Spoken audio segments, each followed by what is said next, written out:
राधे राधे। जय श्री कृष्ण भगवान की जय हो। तीसरा अध्याय कार्तिक महात्म्य। तुलसी मंजरी व शालिग्राम की महिमा। ब्रह्मा जी से श्री कृष्ण सत्याभामा संवाद का श्रवण करने के बाद नारद जी ने उनसे विनय किया कि हे पितामह, अब आप तुलसी मंजरी व शालिग्राम की महिमा का विस्तृत रूप से वर्णन करें। इस पर ब्रह्मा जी ने कहा, हे नारद, तुलसी मंजरी युक्त भगवान शालिग्राम का चरणामृत महापापों को भी नष्ट कर देता है। जो व्यक्ति अपने पितरों का श्राद्ध शालिग्राम प्रतिमा के समक्ष करते हैं, उनके पितर योनि से मुक्त होकर वैकुंठ में वास करते हैं। जो व्यक्ति शालिग्राम प्रतिमा का दान करता है, उसे पृथ्वी का दान करने का पुण्य फल मिलता है।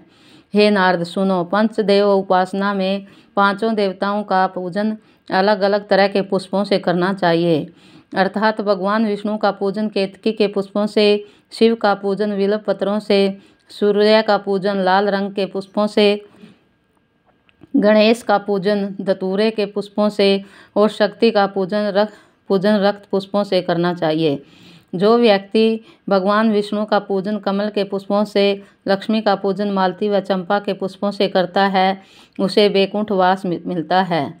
लेकिन जो व्यक्ति तुलसी पत्र से भगवान विष्णु का पूजन करता है, उसकी महिमा अवर्णनीय है। तुलसी की छाया के नीचे श्राद्ध करने से पितरों को अक्षय तृप्ति होती है।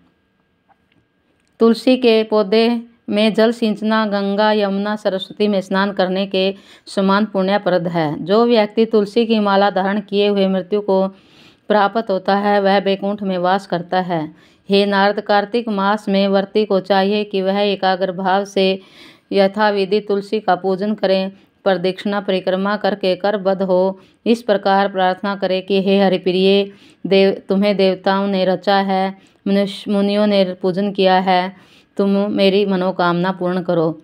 मैं तुम्हें नमस्कार करता हूँ। यह सब सुनकर नारद जी ने पूछा कि हे पितामह, कार्तिक मास में किस वृक्ष का पूजन करना चाहिए?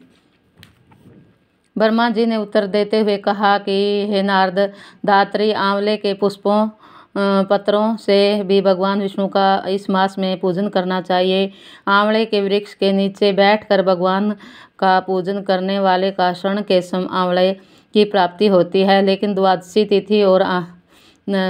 तिथि को आंवले व तुलसी के पत्रों को नहीं तोड़ना चाहिए। जो व्यक्ति ऐसा करता है, वह घोर नरक में गिरता है। जो व्यक्ति कार्तिक मास में तुलसी की माला धारण करता है और आंवले का फल खाता है, वह जन्म मरण से मुक्त हो जाता है।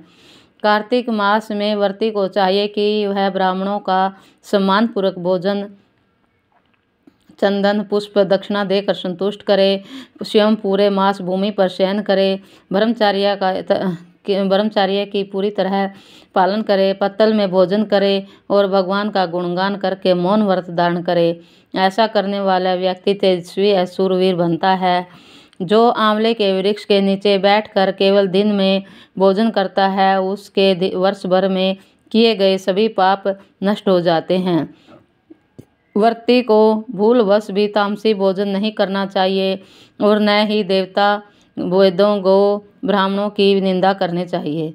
ध्यान रखें कि मिट्टी में उत्पन्न नमक, मसूर, तांबे के पात्र में डाला हुआ दूध, केवल अपने लिए पकाया हुआ अन्न तामसी कहे गए हैं। फूल गोभी, मूली, गाजर, बैंगन, पेठा, जंगली घिया, प्याज, लहसुन, पुनः पकाया हुआ भोजन इस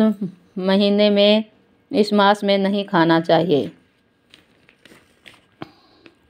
इसी तरह रजस्वाला स्त्री, मल्लेच्छ, नीच, पाखंडी से वार्तालाप नहीं करनी चाहिए। हे नारद, भोजन में संयम बरतना चाहिए।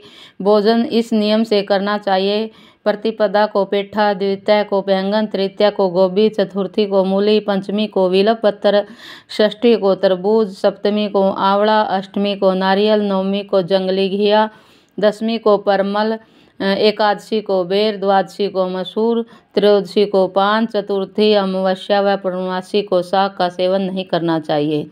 ब्रह्मा जी ने कहा कि हे नारद, कार्तिक मास भक्ति भाव की वृद्धि करने वाला है। अतः श्रद्धावान व्यक्ति को शुचिता हो उनका ध्यान में रख कर अपने भोजन पर विशेष ध्यान देना चाहिए, क्योंकि शुद्ध व सात्विक अन्न के सेवन से ही मन में सात्विक भावों का उदय होता है। ओम नमो भगवते वासुदेवाय नमो नमः। तीसरा अध्याय समापन। जय हो श्री राधे राधे। जय श्री कृष्ण की जय।